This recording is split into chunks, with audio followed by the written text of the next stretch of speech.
La Commission européenne a mis sur la table un pacte de stabilité et de croissance révisé. Si les principaux objectifs en matière de dette à 60% du PIB et de déficit à 3% restent les mêmes pour tous, comme le prévoit le traité, il est proposé d'accorder une plus grande souplesse aux pays très endettés en leur octroyant jusqu'à 7 ans pour réduire leurs dettes.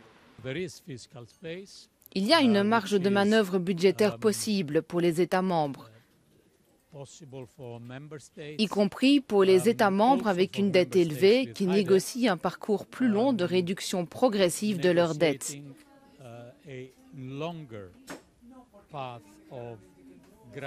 Donc en gagnant 3 ans de plus, en respectant les 4 ans du plan initial, s'ils ont des investissements sur les priorités communes, c'est-à-dire la transition écologique et la transition numérique.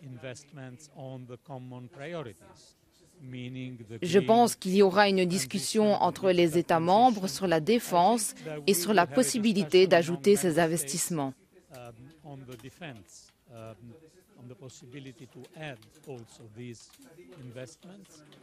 Le pacte de stabilité et de croissance, comme nous le connaissions, a été suspendu jusqu'à la fin 2023 pour que les gouvernements soutiennent les ménages et les entreprises souffrant du choc de la pandémie et des conséquences de l'invasion russe en Ukraine. Pour la Commission européenne, il n'est pas réaliste de penser que des pays comme la Grèce ou l'Italie, dont la dette dépasse 150% du PIB, puissent atteindre l'objectif antérieur en 20 ans. Pour s'assurer que les engagements pris soient respectés, la Commission européenne propose un nouvel outil qui permettra d'appliquer des sanctions financières aux États membres plus rapidement qu'avant. Je vois un terrain d'entente qui est la prise de conscience que nous avons besoin de voies plus progressives et différenciées pour réduire la dette. Et nous avons besoin de marges budgétaires pour des investissements. C'est reconnu de tout le monde. Évidemment, le diable se cache dans les détails.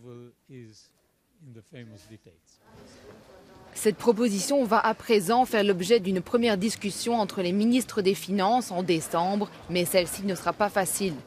D'après une source européenne, les nouvelles règles ne devraient pas être adoptées avant juin, mais dans tous les cas, il existe un large consensus qu'il est dans l'intérêt de la zone euro d'éviter une longue impasse, car la pression du marché extérieur est imprévisible.